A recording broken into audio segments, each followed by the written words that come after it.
The Signal Oil Program, The Whistler.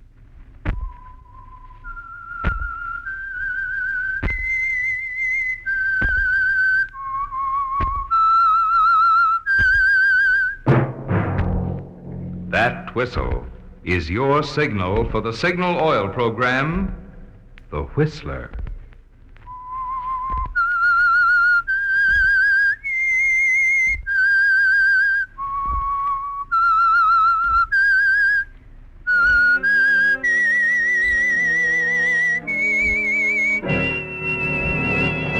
I am the Whistler, and I know many things, for I walk by night.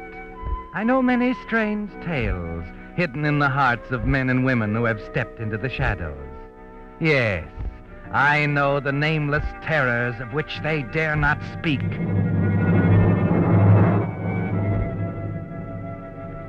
Yes, friends, it's time for the Signal Oil Program, The Whistler, rated by independent research the most popular West Coast program. In gasoline, you know, it takes extra quality to go farther. And Signal is the famous Go Farther gasoline. So look for the Signal Circle sign in yellow and black that identifies Signal service stations from Canada to Mexico. And now the Whistler's strange story. Dear Roger.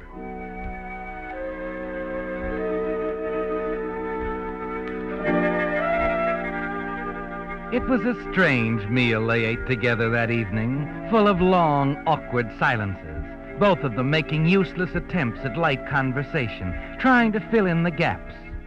Anne Martin looked across at her husband. She tried to smile, to make this dinner like all the others.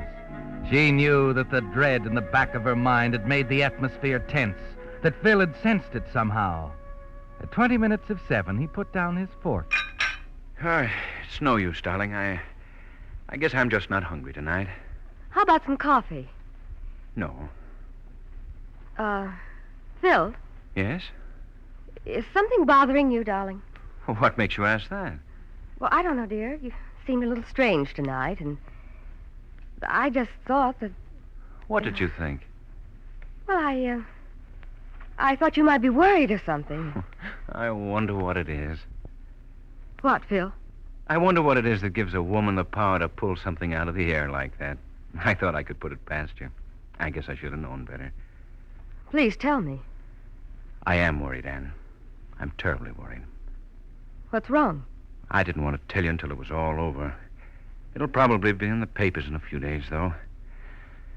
Darling, the next 10 days are going to be the most important days in our lives. But I don't understand. Number one, it looks very much like I'm going to resign as district attorney. Resign? Yes.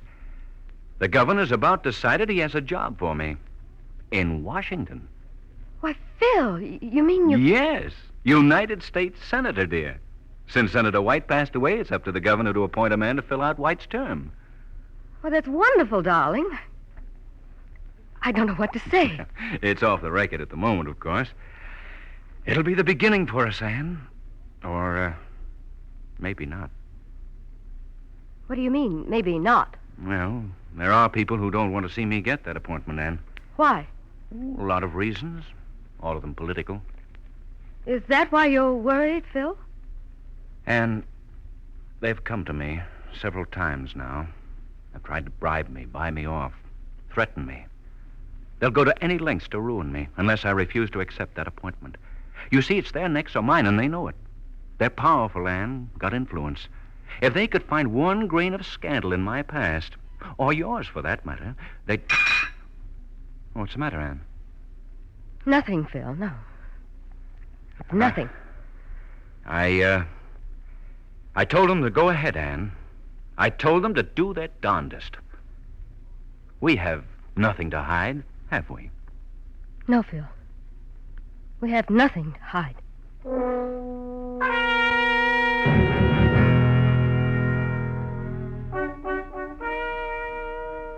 And that's the second time you lied to him, isn't it, Anne? Nothing to hide. Nothing except an appointment at 8 o'clock you told him was at the dressmaker's. It makes sense now, doesn't it, Anne? The phone call from Roger Henderson this afternoon. his insistence that you come to his apartment tonight on the other side of town at 8 to talk over old times. So now you know why. And as you ring the bell of his apartment, you know this appointment is going to decide everything, one way or the other. Well, my dear Mrs. Martin, how nice of you to be on time. Won't you come in? Thank you, Roger. You must excuse my apartment. Really a nice place, of course. Good location, excellent view of the river. Lacking only the woman's touch. Please sit down. Cigarette? I'd rather not, thanks. Oh, you don't smoke. You've included that with your other reforms, of course. Please get to the point, Roger. Why did you want me to come here? Don't be impatient, my dear. After all, it's been so long since I've had the pleasure of your company. Let me see, it's 9 years now? Yes, 9 years next month. In Switzerland, wasn't it? St. Moritz. Heavy snowfall that year. You wanted me to teach you to ski. I didn't come here to reminisce. And you're married now. A fine husband. Politically ambitious, too. Tell me, Anne, does he love you as much as I did? You're being awfully cruel, Roger. That's hardly the thing for you to say. You see, Anne, for 9 years now I've thought of you. Remembered you as the cruelest woman I ever met in my life. I tried to explain it to you, Roger. You wouldn't listen. I tried to tell you I couldn't marry you. I didn't love you, that's all. It wouldn't have been fair to either of us, don't you see? It was still cruel. But it was just as hard for me. I know how you felt, but it was the only way. You did love me, Anne. You told me. Well, I was young. I didn't know what I was doing. That's not what you said in your letters. The letters? You kept them. Of course I kept them. That's why you called me here, isn't it? Roger, where are those letters? I'm planning another trip abroad, Anne. A rather long trip. I dislike leaving loose ends behind me. You'll return them to me. Let's put it in another way. I'll leave on my trip after I give you the letters. I don't understand. Oh, dear Anne. I did hope you'd grown wiser. You want something for those letters. What is it? You're so businesslike, Anne, dear. Almost as much so as that man who came here this afternoon. A very convincing chap who deplores the coming appointment of your husband to the Senate. It's all so strange, Anne. He seemed to know about the letters, too. But, Roger, you wouldn't do that, would you? It's not like you. You think too much of me. Haven't changed a bit, have you? Oh, please, Roger, it's not for myself, believe me. It's Philip. I love him. If anything happened to him, to his career, What would you do? I'm interested. I don't think I could go on living. You do love him, don't you? He's the only thing in the world, Roger. I almost believe you. Even though I seem to remember you telling me that once. I can't say any more. I've tried to explain to you so many times. You'd never understand. All right, Anne. You'll get your letters. Thank you, Roger. They'll cost you $10,000. $10,000? In cash. To arrive here by messenger not later than 3 o'clock tomorrow afternoon. But where can I get... managed to check your personal account. It comes to approximately $11,200.58. You should be grateful I'm generous enough to allow you the balance. But how can I explain away all that money to Phil? Don't you see, Perhaps you'd better explain everything to him. Now, I'm sure he'll understand that the organization opposing him will pay 10 times that price. But he mustn't know, Roger. He mustn't know. All right, Roger, I'll get the money for you. Some way.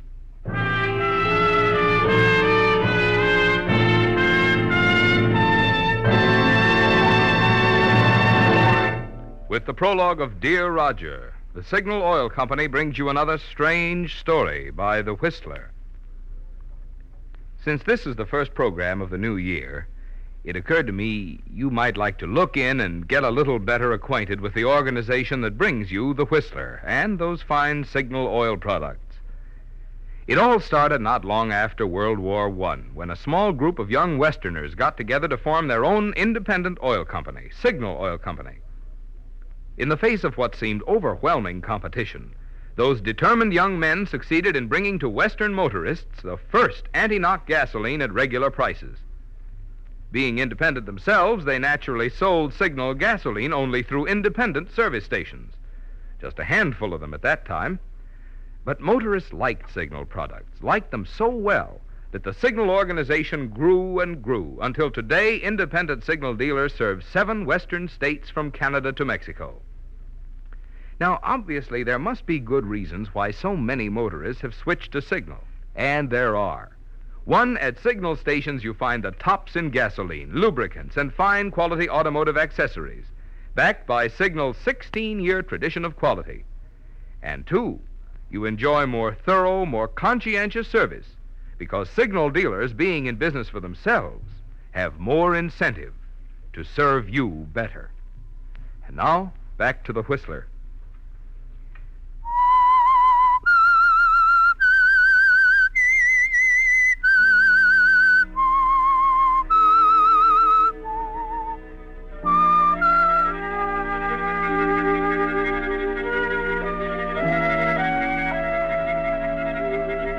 Yes, Anne. You know there's only one thing to do now. Roger must get his money. The letters must be returned and destroyed. And you must worry about explaining to Phil later. There's too much at stake, Anne. Phil's career, your marriage. Everything depends on the return of those letters. At 11 the next morning, you finish typing a note. Roger, I shall be waiting for the messenger who carries this package to you to return with the papers from your collection. You insert it in the package of bills you drew from the bank an hour ago. Give it to the messenger waiting at the door. There's nothing to do now but wait.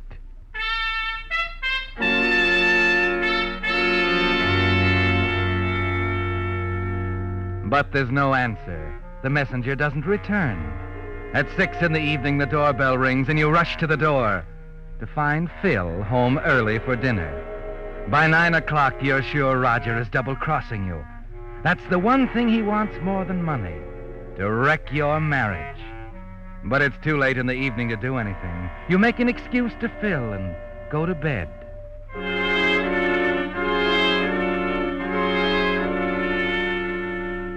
By morning, you've made a decision. After Phil has left for work, you slip his small automatic into your handbag, leave the house, and hail a taxi. It's 9 o'clock when the cab turns a corner into Rogers Street and moves toward his apartment. That's the apartment right up there, lady. Riverside Arms. Yes, I know, driver. Please, hurry. Gotta take it easy. Look at that crowd up there. Clear out into the street. Why, it's in front of the apartment. What's wrong? You got me, lady. Looks like an accident or something. Hey, you, taxi! Move along! You're blocking the street! Got a fare here, officer. Better pull down there around the corner then. What's the matter, officer? A man's been murdered, ma'am. Murdered? Yeah, move along now. Oh, wait a minute, please, wait. Who's been murdered, officer? A guy who lived in that apartment. Fellow named Roger Henderson.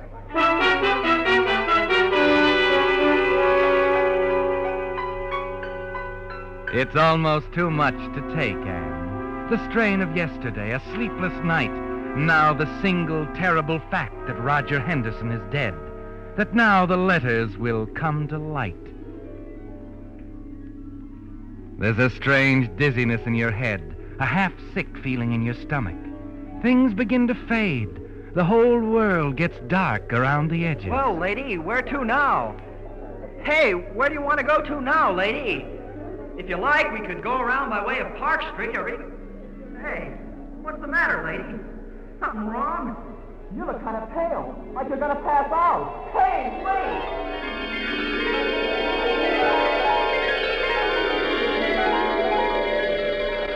Take it easy now.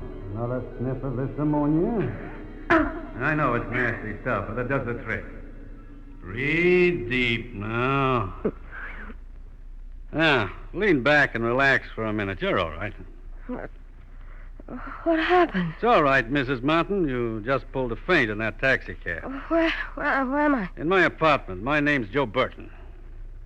How did you know my name? It's my business to know people's names. I'm a private detective. Go on. You weren't the only one this Henderson guy was blackmailing, Mrs. Martin. I've been working on him for 14 months. I got a nervous client. It seems Mr. Henderson had some of her stationery, too, all cluttered up with the wrong remarks. That's how I happened to be outside the apartment when I heard he'd been knocked off. Saw you pull up in a taxi, pull that feint, and presto, here you are. Why did you take me here? What do you want? Suspicious creature, aren't you? I have reason to be. You better let down the bars. You can use a guy like me. What do you mean? I think I can get your letters for you. Where are they? That's a funny thing, isn't it? I can get you off the spot, and I think you can do the same for me. You were in Switzerland in 1937 with Henderson, weren't you? Well, what's that got to do with it? He was blackmailing my client at the same time. Someone was collecting for him over here. But he never told me anything about... Think back, Mrs. Martin. It's important. Believe me, this dame is as desperate as you are. Still don't trust me, huh? All right.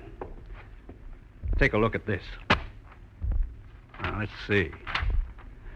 I shall be waiting for the messenger who carries this package to you. The money. $10,000 worth. Is that all it was? Where did you get it? In the valise Henderson checked last night down at the railroad station. A pal of mine runs the check room. Go ahead, take it. Take it? It's yours, isn't it? Yes, it's mine. Do you trust me now? Yes, I guess I do. Good. Now, suppose you let your hair down. Well, you said you knew where the letters were. I think so. Let's try to find them. If we fail, I'll tell you everything. I'll do anything to help you.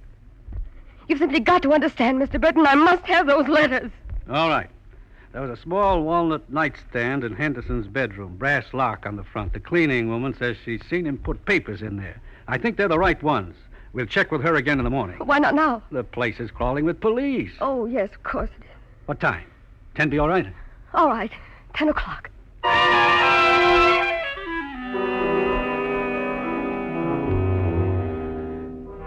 Yes, Anne, you've got to trust him. There's no one else to turn to now.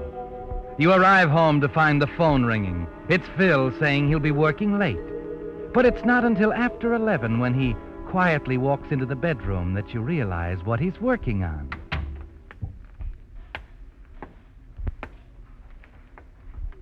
Wake, darling? Yes, Phil. I'm sorry I'm so late. That Henderson murder's thrown the organization into an uproar. Henderson? Yeah, thought you might have seen it in the papers. The governor wants me to handle the case personally. Says it'll make great publicity just before the appointment. Phil, an ordinary murder case. You Oh, never that's tried to... just it. There's more to this one than meets the eye. This guy Henderson was a professional blackmailer mixed up with the wife of some political bigwig. We've got a report on him a mile long. No names yet. The guy's too careful. But, Phil, darling, I don't want you involved in this sort of thing. It might be dangerous. Don't you see? Oh, forget it, Phil, Angel. This is going to be my last one. I want to make this one big.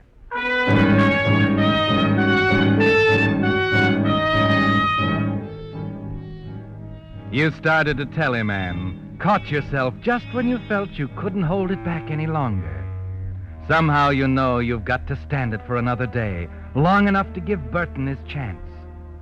The next morning, the two of you arrive at the apartment building, wait for an opportunity to slip around through the corridor to the door with a brass nameplate on it. Mrs. Mooner, manager. A tight-lipped individual, Mrs. Mooner, until Burton slips her a $10 bill. Then it seems she can't say enough. Mr. Burton, I do the cleaning up there occasionally, and I'd remember a nightstand if there was one. I know it was there, Mrs. Mooner. Black walnut with red plastic knobs. Wait a minute. It was on the side of the bed toward the door. Oh, but that wasn't a nightstand. That was a liquor cabinet. He kept it locked all the time. The leg was loose. Mr. Henderson always told me to be careful of it, and... And what? Well, a repairman came around to the door just yesterday. I remembered the cabinet. You gave it to him? Yes. He took it to his shop. I've got the address right here.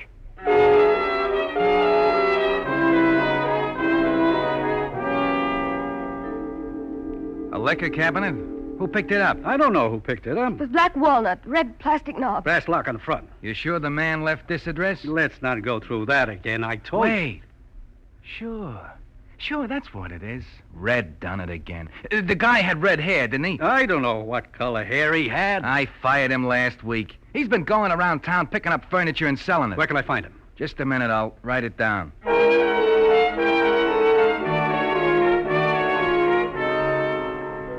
Look, a red-haired fella came in here yesterday and sold you a liquor cabinet. I just talked to him. We see it around the floor anywhere? Oh, look, what about that one? Where? Right over there, next to the sofa. See? Ah, now we're getting somewhere. Come on. I'm awfully sorry that one's not for sale. Why not? Well, it's locked, and we've got to get a key man here to open it. It needs some repairs. I'll worry about that. Give me that paper knife, Mrs. Munn. Oh, here you are. Now. Wait a second. You can't do that. I'm paying for it, pal. Now. Empty. Yeah. I guess he was one jump ahead of us. Well, how much for it, pal? $20. Okay, here you are. Thank you. Well, aren't you going to take it along? I'll send for it later. Well, What do we do now? I guess we go back to my apartment. Talk for a while. Start all over again.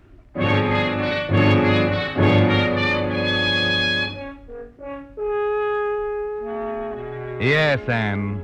There's nothing to do now but start from the beginning again. But you know in your heart it's almost hopeless. That somewhere someone has those letters and plans to use them against you. But you've made up your mind to try, to keep trying until you're sure there's no hope. An hour later, the two of you are sitting over a table in his apartment. He lights your cigarette, leans back, waiting. Now, you understand, Mrs. Martin, why you have to tell me all you know about Henderson? Yes. How's your morale? Not too high, I'm afraid. Suppose you start from the first, huh? It won't take us long. Who's that? I don't know. We're not in a hurry. Get into the closet over there. Oh, my goodness.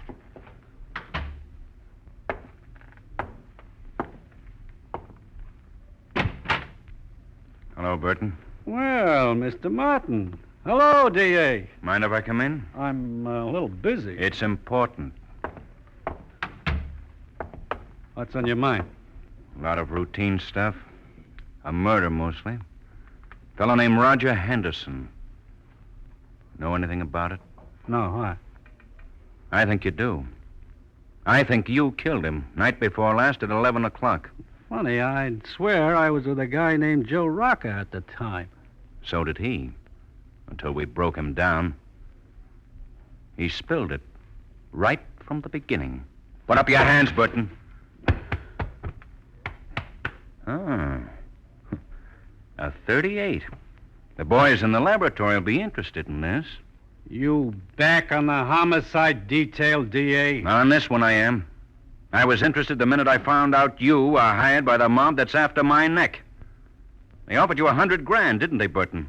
You seem to know everything. Why don't you answer that one? We can do an awful lot of close guessing. Henderson was in the middle somewhere, wasn't he? Some woman he was putting the bite on, a package of letters you were after on the night you killed him. You made a mistake, though, Burton. The woman had nothing to do with me. I never saw her in my life. You can tell her to come out of that closet now. What makes you think... Cigarette with lipstick in the ashtray there, still burning. And another thing, unless I'm mistaken, the table here. Ah, dictaphone. Recording machine in the next room, eh? You still say she isn't here? Why don't you take a look?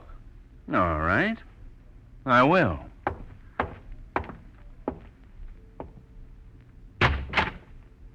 Anne!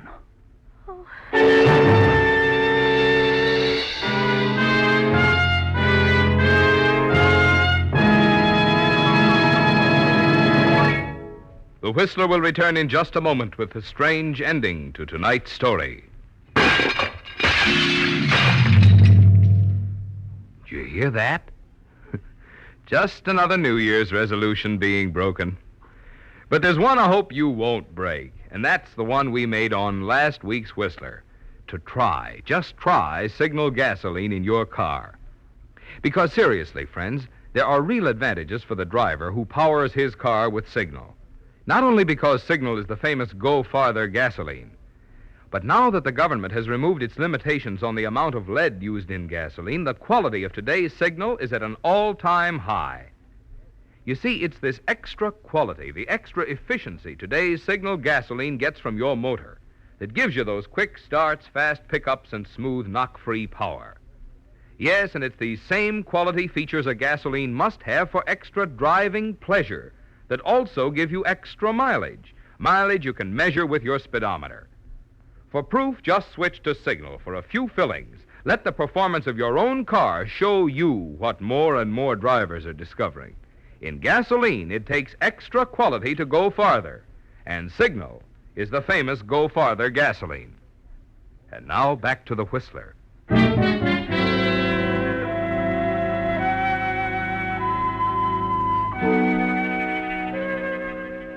You move like an automaton for the next hour, Anne. Too confused and frightened to think clearly. Following Phil's instructions to leave the building by the side entrance, take a taxi home and meet him there. It's only after you arrive home and relax quietly for a while in a chair by the fireplace that your mind stops spinning. You close your eyes and try to forget everything.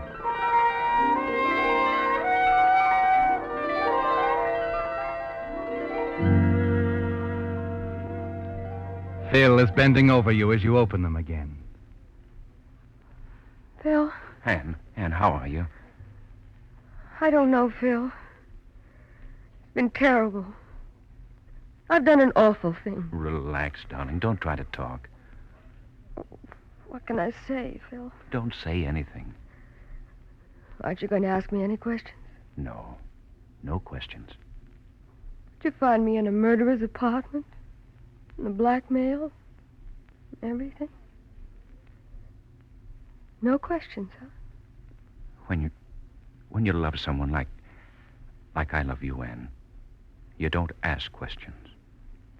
I've got to tell you everything. Right from the beginning.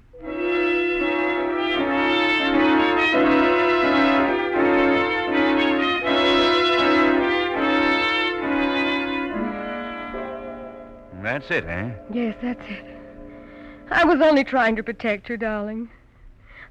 I know it's hopeless now. It's far from hopeless, Angel. We're stronger now than we ever were before. They'll never open their traps with a number one boy up on a murder charge. And that doesn't matter now, Anne. Nothing matters except you and me. Not even your career. Not even my career. Oh, I almost forgot. There was a note for you waiting in the mailbox when I got home tonight. Oh, that's strange. Look. To be delivered January 6th. Dear Anne, by the time you receive this, I will be well on my way out of the country. I promised you I'd return the letters to you. I'm sorry to say I can't return them. You see, there aren't any letters. I destroyed every one of them 9 years ago when I first received them. Have fun with your charming husband, Anne. It's such a short lifetime, isn't it? Signed, Roger Henderson.